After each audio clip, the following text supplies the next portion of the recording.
सभी को राधे राधे। जय श्रीमान नारायण। आपके अपने YouTube चैनल प्रेम भक्ति में फिर से एक बार स्वागत है। और इसी के साथ आज हम सुनेंगे बैसाख मास की कथा अध्याय 12। तो आइए मन में भगवान नारायण का ध्यान करते हुए आगे की कथा सुनते हैं। यम बोला, हे शंभु, हे ब्राह्मण, मेरी बात सुनो। मेरा लोप हो गया है, मरने से भी अपने पद खंडन को अधिक मानता हूँ। हे कमलासन, जो जिस काम पर नियुक्त किया जाए वह अपना काम न करे।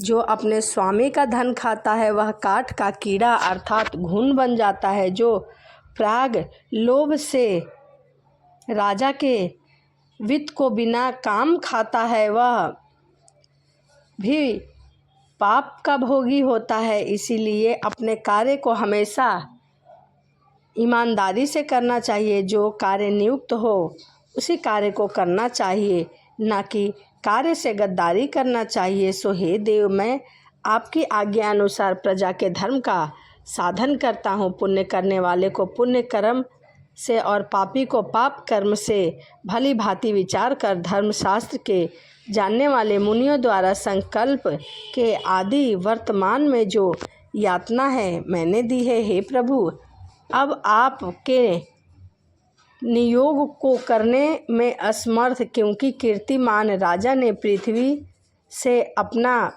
नियोग उखाड़ दिया है। हे जगतपति, इस राजा ने भय से सब पृथ्वी के मनुष्य बैसाख मास के कर्तव्य का पालन कर रहे हैं, क्योंकि राजा ने यह नियम लागू कर दिया है कि जो भी बैसाख मास के नियम को नहीं करेगा उसे दंड दिया जाएगा। तभी सभी ग्रामवासी इस नियम का पालन कर रहे हैं। सभी प्याऊ लगवा रहे हैं, छाता दान कर रहे हैं, तो सभी इस नियम का पालन कर रहे हैं। और यह बहुत ही शुभ काम है। जो कोई एक मनुष्य कोई एक कर्म करता है तो उसके फल को वही भोगता है, परंतु सारे कुल में कोई एक ही धर्मात्मा होता है जो सब पापों को दूर करके दोनों पक्षों की 26वीं पीढ़ी को संसार सागर से पार कर देता है तथा अपनी भार्या के कुल और वन सत्कर्म को पार लगाता है। हे प्रभु, यह सब विष्णु लोक को चले जाते हैं और अब इस काम पर मुझको रखने की कुछ आवश्यकता नहीं है। बैसाख के धर्म करने वाले लोग मुझे त्याग सब हरि नारायण के पास चले जा रहे हैं। वे सब मेरे मार्ग को छोड़ बैकुंठ को चले जाते हैं। वह देवताओं की गीत यज्ञ आदि करने से नहीं मिलते, अनेकों तीर्थ के करने से, दान तप व्रत करने से अथवा अनेक प्रकार के धर्म आचरण करने से देवगीत नहीं मिलती है। वह बैसाख के धर्मों में निष्ठावान ही रहते हैं और सभी कार्य को नियम पूर्वक करते हैं। मधुसूदन भगवान के निवास करने से विकर्म करते हैं और जो पवित्र से होते हैं वह पवित्र ही रहते हैं। राजा की आज्ञा से बैसाख के कर्मों को कर सभी मनुष्य बैकुंठ को चले जाते हैं। अतः यह राजा मेरा बड़ा शत्रु है और तुम्हारा तो बहुत ही। हे जगतपति, इस राजा की क्या करना चाहिए जिससे संपूर्ण धर्म त्याग दिए और कुसंस्कृति मनुष्य भी केवल बैसाख में स्नान करके बैकुंठ को चले जाते हैं।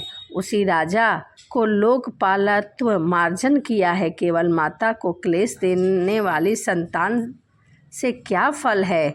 जैसे ज्येष्ठ मास में सूर्य प्राणी को व्याकुल कर देता है, उसी तरह जो शत्रुओं को नहीं गिराता वह अपनी माता के गर्भ से पृथा ही पैदा हुआ। जो कुपुत्र जानना चाहिए, जैसे बादल में बिजली चमकती है वैसे उसकी कीर्ति नहीं बढ़ती।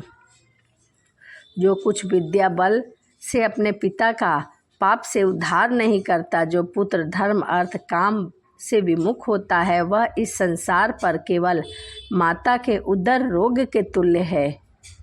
ब्राह्मण संसार में ऐसी वीर माता कोई सुजित है। इस कीर्तिमान राजा ने मेरी लिपि दूर कर दी है। ऐसा किसी क्षत्रिय ने आज तक नहीं किया। हे जगतपति, उस राजा के सिवाय भगवान में तत्पर ऐसा राजा कोई नहीं हुआ जिससे पट्टन मार्जन की घोषणा करवा दी है और यमलोक में आने का मार्ग रोक दिया है, क्योंकि उस नगर के सभी लोग बैसाख मास के कार्य को कर रहे हैं। बैसाख मास में जितने भी पुण्य के कार्य हैं, जैसे प्याऊ लगवाना, जगह जगह पर वृक्ष लगवाना, लोगों को पानी पिलाना, छाता और जूता दान करना, यह सब कार्य उस नगर के लोग कर रहे हैं। इसीलिए वह बहुत ही पुण्य आत्मा है और मरने के बाद वह विष्णु लोक को जाएंगे। इसीलिए यमलोक का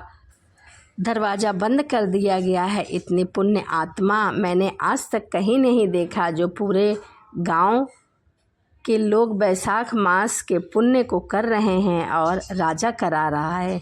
तो यह बैसाख मास की कथा अध्याय 12 था। वीडियो आपको कैसी लगी कमेंट ज़रूर करिएगा। इसी के साथ आपसे मिलते हैं अगली वीडियो में। सभी को राधे राधे। जय श्रीमन नारायण। हरे कृष्णा।